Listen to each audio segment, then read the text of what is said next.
Raja Rangkoko. Ayo bermainlah Bujang Lamban. Jangan ragu, ambil beberapa biji yang kau mau dan masukkan kemana saja yang kau kehendaki. Cukup lama Bujang Lamban berpikir untuk memecahkan masalah bermain dakon. Tetap saja tidak mengerti, sementara Raja Rangkoko mendesaknya agar bermain sembarangan dan tidak membacakan aturan permainan karena tidak memahami tulisan dalam bahasa Jawa kuno yang tertulis pada daun lontar 11.000 tahun sesudah masa Raja Rangkoko.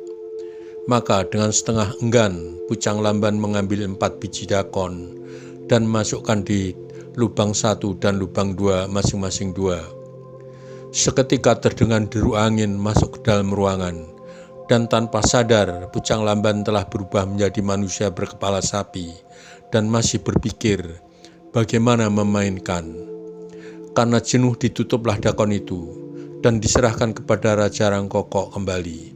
Setelah menerima dakon, Raja Rangkoko segera memasukkan ke dalam tas. Raja Rangkoko. Sampai bertemu lagi Bujang Lamban, nikmati kamar tahananmu. Segera setelah Raja Rangkoko keluar ruang tahanan, Bujang Lamban merasa pusing oleh deru angin yang merubah dirinya seketika pingsan. Sementara Rangkoko memerintahkan beberapa jurit agar mengikat tangan Bujang Lamban yang sudah berubah dan mengembalikan Bujang Lamban ke wilayah Bujang Lamban dan menyerahkan kepada keluarganya sebagai hukuman menentang Raja Rangkoko.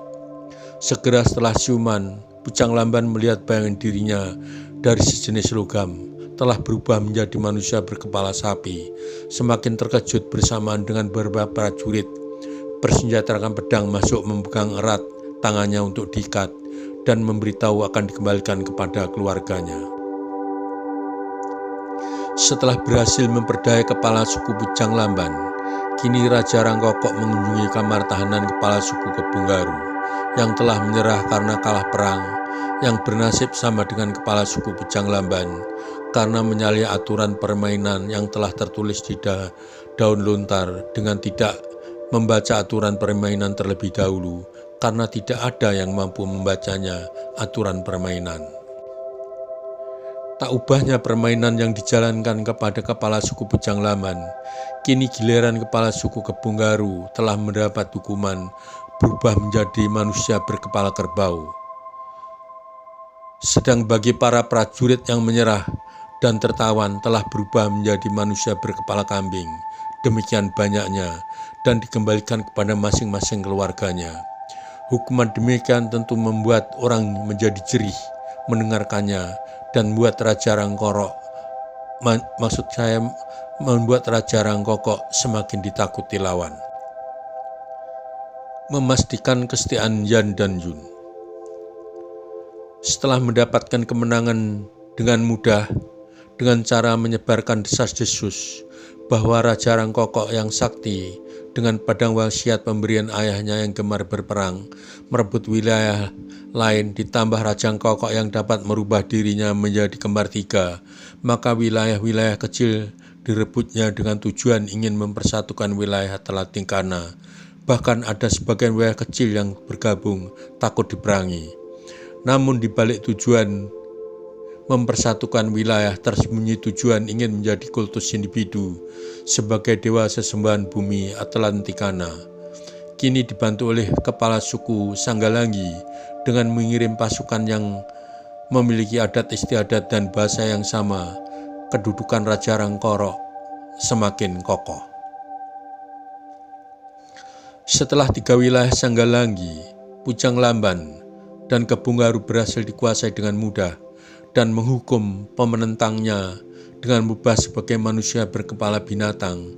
Kini sasaran berikutnya adalah wilayah luas Karangbatu, Karangkepodang, dan wilayah lain yang paling luas adalah Lembu Ampal.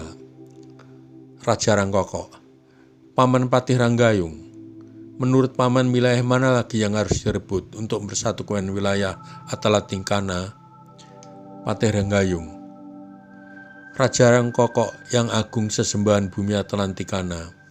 3 wilayah yang menjadi incaran paman, kalau anak setuju, adalah wilayah luas Karangbatu, Karangkepudang, dan Lembu Ampal. Tetapi sebelum bertindak, anakku sebaiknya mengetahui dengan pasti kesetiaan Yan dan Yun.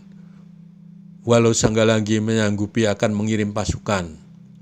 Ini penting anakku, jangan sampai terjadi seperti saat merebut wilayah Pucang Lamban dan Kebunggaru.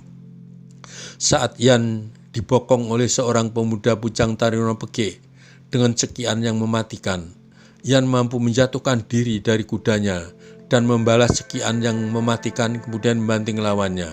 Seharusnya orang yang berani membokong raja dibunuh saat itu juga. Tetapi Yan malah mengampuni dan menyuruh pergi. Demikian juga menurut laporan Panglima Perang yang gak berani Rangkono. Saat Yun dibokong oleh pemuda dengan pitingan yang mematikan, namun Yan mampu melepaskan diri, membalas dengan bantingan yang mematikan, yang seharusnya juga dibunuh. Tetapi Yun malah mengampuni. Hal ini yang paman belum mengerti. Maka sebaiknya anakku mengetahui apa alasan Yan dan Yun tidak membunuh pembokong. Raja Ranggayung, Raja Rangkoko. Paman Patih Ranggayung, apakah paman membiarkan dan sama sekali tidak menegur apa yang telah dilakukan oleh Yan?